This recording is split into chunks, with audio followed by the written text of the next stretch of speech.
تو میں ریکویسٹ کروں گا مسٹر زید پٹیل سے کہ وہ انمیوٹ کریں اپنے آپ کو اور اپنا انٹروڈکشن دیں. السلام علیکم رحمۃ اللہ. میرا نام ہے زید پٹیل. میں ایک اسٹوڈنٹ آف نالج ہوں. میری کوشش یہی ہے کہ میں اسکالرس کی نالج کو عام لوگوں کی زبان میں لوگوں تک پہنچاتا ہوں, اور میں یہ کام الحمدللہ 1996 سے اب تک کرتا آیا ہوں. آئی پلس ٹی وی اور اسلامک انفارمیشن سینٹر کا میں ذمہ دار ہوں, اور میرا یوٹیوب چینل اور ساری ڈیٹیلز میں لاسٹ میں شیئر کروں گا انشاءاللہ. اور کوشش یہی ہوتی ہے زندگی میں کہ حق اور صحیح بات کس طرح سے پروف اور دلائل کی روشنی میں لوگوں کے سامنے میں لاؤں. تو مختصر میں میرا یہی تعارف ہے. اور جی ساحل بھائی آپ بھی اپنے آپ کو انٹروڈیوس کر دیجیے. جی سبھی میرے درشکوں کو اور جتنے لوگ دیکھ رہے ہیں, چاہے وہ ہمارے مسلم بھائی ہیں یا پھر غیر مسلم بھائی ہے, جتنے بھی لوگ دیکھ رہے ہیں, آپ سبھی لوگ جانتے ہوں گے کہ میں پہلے مسلم تھا اور کچھ لگ بھگ 2.5 سال پہلے میں نے اسلام کو چھوڑا, اور اس کے بعد میں نے یہ ایکٹیویزم سٹارٹ کیا. کئی سارے ڈیبیٹس میں نے کیے ہیں, لیکن وہ یعنی ایسے ڈیبیٹس تھے جس میں اوپن لائیو سٹریم ہوتی تھی, آپ سبھی لوگوں کو پتہ ہے. اور میں سمجھتا ہوں کہ ہر کسی کو حق ہے اپنی بات رکھنے کا, اور اسی میں بھی شامل ہوں.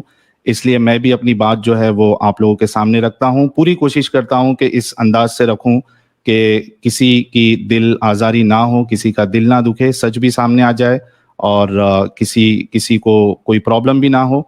تو یہ میرا شارٹ سا انٹروڈکشن ہے. بہت شکریہ. بہت بہت شکریہ. ہاں بہت بہت شکریہ آپ دونوں حضرات کا. تو اب میں مسٹر زید پٹیل کو کہوں گا کہ ان کے پاس 10 منٹ کا سٹارٹنگ میں فرسٹ ٹائم ہے, تو آپ اپنی بات رکھیں, جو بھی آپ کی بات ہے اس مدعے پر. جسٹ 1 منٹ, میں میری پاور پوائنٹ لوڈ کر لوں. جی میری آواز کو سنائی دے رہی ہے؟ جی زید پٹیل صاحب آپ کا ٹائم سٹارٹ ناؤ. الحمدللہ والصلاة والسلام علی رسول اللہ وعلی آلہ وصحبہ اجمعین, اما بعد. ہمارا موضوع اس ڈیبیٹ میں ہے محمد صلی اللہ علیہ وسلم کی عائشہ رضی اللہ عنہا سے کم عمری میں شادی, صحیح یا غلط. میں اپنی بات کی شروعات کرنا چاہتا ہوں ایک سوال سے, اور سوال یہ ہے, میں ساحل سے پوچھتا ہوں کہ جب آپ کا یہ موقف ہے کہ یہ غلط ہے, تو صحیح عمر کیا ہے شادی کی, یعنی منیمم ایج شادی کی کیا ہونی چاہیے آپ کے مطابق. آپ اس چیز کو اسپیسیفائی کریں, واضح کریں, تاکہ ہم اپنے اس ڈفرنس کو سالو کر سکیں اور صحیح بات کیا ہے جان سکیں. سیکنڈ چیز, جو عمر آپ کے مطابق صحیح عمر ہے, وہ عمر کیوں صحیح ہے, اس کے اندر آپ کی بیسس کیا ہے, اس کے اندر آپ کا فاؤنڈیشن کیا ہے, اس کے اندر آپ کی سٹینڈرڈ کیا ہے, معیار کیا ہے. تو یہ بات کو آپ واضح کریں. تیسری چیز, آپ کس چیز کے خلاف ہے وہ کلیئر کریں. صرف عائشہ رضی اللہ عنہا کی کم عمری کی شادی میں کے خلاف ہے, یا کوئی بھی شادی کم عمری میں اس کے خلاف ہے, یہ آپ کلیئر کریں. یہ ہو گئے 3 سوال. اب آئیے میں آپ کے سامنے بات واضح کروں کہ اگر آپ صرف عائشہ رضی اللہ عنہا کی شادی کے خلاف ہیں, تو پھر یہ تو ناانصافی ہے. کیوں ناانصافی ہے کہ آپ صرف محمد صلی اللہ علیہ وسلم کی شادی کے خلاف ہے اور باقی سب کم عمری کی شادی کو صحیح سمجھتے ہیں. تو یہ تو غلط ہوگا. تو آپ کو واضح کرنا ہوگا کہ آپ ساری شادیوں کے خلاف ہے, اور یا صرف یہ ایک شادی کے خلاف ہے. آپ کو واضح کرنا ہوگا. اور جب تک آپ یہ سوالوں کے جواب نہ دے دیں, تو میری ریکویسٹ ہے کہ آپ اپنی بات کو آگے نہ بڑھائیں. کیوں؟ کیونکہ ہمیں کلیئرٹی کیسے ملے گی کہ آپ کا فاؤنڈیشن کیا, آپ کی بیسس کیا ہے. اب آئیے میں آپ سب کو بتا دوں, چائلڈ میرج کے تو ہم بھی خلاف ہیں. ہم بھی خلاف ہے. کیا آپ جانتے ہیں اسلام میں ایج آف میرج کیا ہے؟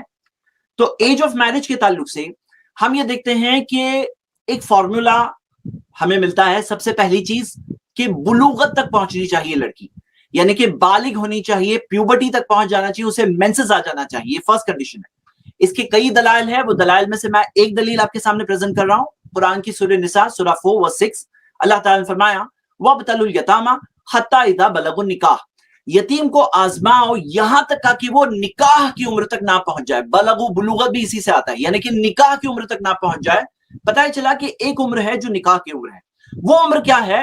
وہ عمر ہے جب وہ حیض آ جائے اسے, جب وہ مینسز تک پہنچ جائے. تو وہ یتیم کے تعلق سے ہے کہ جب وہ یتیم عمر بلوغت تک پہنچ جائے تب اسے ٹیسٹ لو, اور وہ عمر کو نکاح کہا گیا ہے, یعنی کہ نکاح کی عمر کہا گیا ہے. سیکنڈ چیز, صرف وہ کافی نہیں کہ بلوغت تک پہنچ جائے.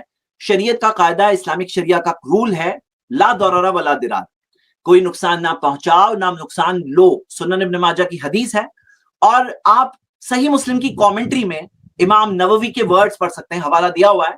وہ کہتے ہیں کہ کئی انہوں نے علماء کا نام لے کر کہا کہ حد ذالک ان تطیق الجماع، کہ اس کے اندر لمٹ یہ ہے کہ جماع جو ہے انٹرکورس یعنی کہ سیکشل تعلقات کی اس کے اندر استطاعت ہونی چاہیے، مطلب کیپیسٹی ہونی چاہیے. ایسا نہیں ہو کہ اس سے اس کو تکلیف ہو، اس کو نقصان ہو، پریگننسی سے نقصان ہو، ایسا نہیں ہونا چاہیے. اور وہ کہتے ہیں یختلف ذالک باختلافہن، یہ ہم دیکھتے ہیں لڑکیوں میں ایک نہیں ہوتی ہے، اسی وجہ سے عمر قید نہیں کر سکتے.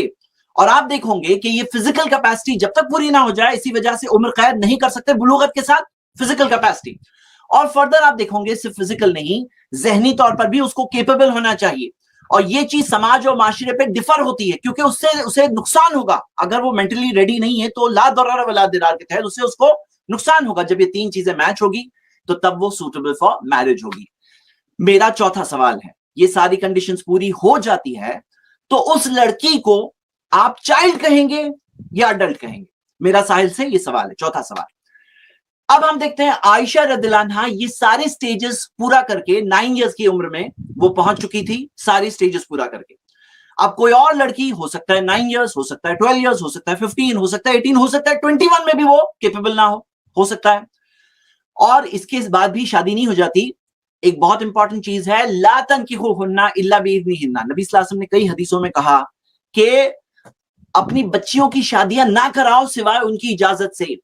تو مطلب ان کی اجازت ہونا ضروری ہے، وہ بھی آفٹر میچورٹی. آپ دیکھیں گے کہ اس تعلق سے میں آپ کو یہ خاص کال بتانا چاہتا ہوں. ابن حجر کا صحیح بخاری کی کامنٹری میں انہوں نے کہا، وہ کہتے ہیں کہ اجازت کا کوئی مطلب ہی نہیں ہے اگر وہ پیوبرٹی نہیں پہنچی. اگر بالغ نہیں ہوئی تو اجازت کا کوئی مطلب ہی نہیں ہے، مطلب آفٹر پیوبرٹی اجازت ہونی چاہیے. اور آپ اگر عائشہ رضی اللہ عنہا کے کیس میں دیکھیں گے تو آپ دیکھو گے واضح کلیئر حدیث ہے، سنن ابی داؤد کی حدیث ہے کہ ان کے گھر میں پریپریشن جو ہو رہی تھی، رخصتی کے تعلق سے پریپریشن ہو رہی تھی. ان کی والدہ خاص ایسا ڈائٹ کھانا انہیں دے رہی تھی تاکہ وہ تھوڑی ہیلدی اور موٹی ہو جائیں. اور وہ کہتے ہیں یہاں تک کہ ایک وقت آ گیا کہ فسمنت علیہ کاحسن السمن، کہ وہ اچھی طرح سے پھر وہ موٹی ہو چکی تھی، یعنی فزیکل گروتھ ان کی ہو چکی تھی، جیسے کہ وہ خود اپنے الفاظوں میں کہہ رہی. اور آپ دیکھو گے کہ عورتوں نے انہیں جب جمع ہوئی تو مبارکبادی دی اور کیا کہا کہ مبارکباد ہو، علی خیری برکت، برکت ہو، وعلی خیری طائر، بہترین نصیب ہو تمہارا. تو یعنی وہ لوگوں نے مبارکبادی دی. اس سے کیا پتا چلتا ہے کہ وہ پہلے تو جمع ہوئی تھی، مبارکبادی دی، ان کو ریڈی کیا. اس سے کیا پتا چلتا ہے؟ واضح طور پہ ان کو پتا تھا. آگے میں آپ کو ایک بات بتا دوں کہ یہ ہم 1400 سال پہلے کی بات کر رہے ہیں، کوئی آج کی بات نہیں کر رہے ہیں. اگر آپ دیکھو گے 100 سال پہلے عورتوں کو پراپرٹی رائٹس ملے ہیں، تقریباً 100 سال دوسرے مذہبوں میں. 200 سال پہلے جا کے تو ستی بین ہوا. یہ 1400 سال پہلے کی ہم بات کر رہے ہیں. اور اس کے بعد بھی ولی جو اس کا گارڈین ہوتا ہے، اس کی پرمیشن، جو سب سے زیادہ کیئر کرتا ہے اس کے لیے، جو سب سے زیادہ فکر مند ہے، اس کے تعلق سے اس کی پرمیشن ہونا، تب جا کے شادی الاؤڈ ہوتی ہے. میرا سوال یہ ہے کہ اسلام کی اس کنسپٹ پر آپ کا کیا اعتراض ہے؟ آئیے ایج آف مینسز کے تعلق سے ہم دیکھیں. یہ امریکن اکیڈمی آف پیڈیاٹرکس کی رپورٹ ہے. آپ اس ریسرچ میں دیکھ سکتے ہیں کہ 30% افریقن امریکن گرلز کے تعلق سے آتا ہے کہ 7 سال میں ہی وہ میچورٹی پہنچ چکی تھی، 7 سال. اور 50% 8 سال. اور کوکیسن گرلز کے تعلق سے آپ دیکھ سکتے ہیں 15% 8 سال، 40% 9 سال. یعنی کہ ایک بہت سگنیفیکنٹ بڑا نمبر. ایک اور رپورٹ یہ دیکھ سکتے ہیں میجورٹی گرلز 10 سال کی عمر تک وہ ہیز کے تک پہنچ جاتی ہے، مینسز پہنچ جاتی ہے، میچورٹی پہنچ جاتی ہے. اور دوسرے فزیکل اس کے ڈیولپمنٹس بھی ہوتے ہیں جیسے کہ آپ اس چارٹ میں 7 8 9 10 11 میں دیکھ سکتے ہیں. اور یہ تو وہاں کی بات ہے امریکہ کی. اگر انڈیا کی مثال دیکھیں تو رپورٹس ہے، یہ 8 9 سال کی رپورٹ ہے، 7 سال کی پیوبرٹی کی رپورٹ ہے. اور اگر آپ دیکھیں پیوبرٹی کے تعلق سے یعنی کہ مینسز کے تعلق سے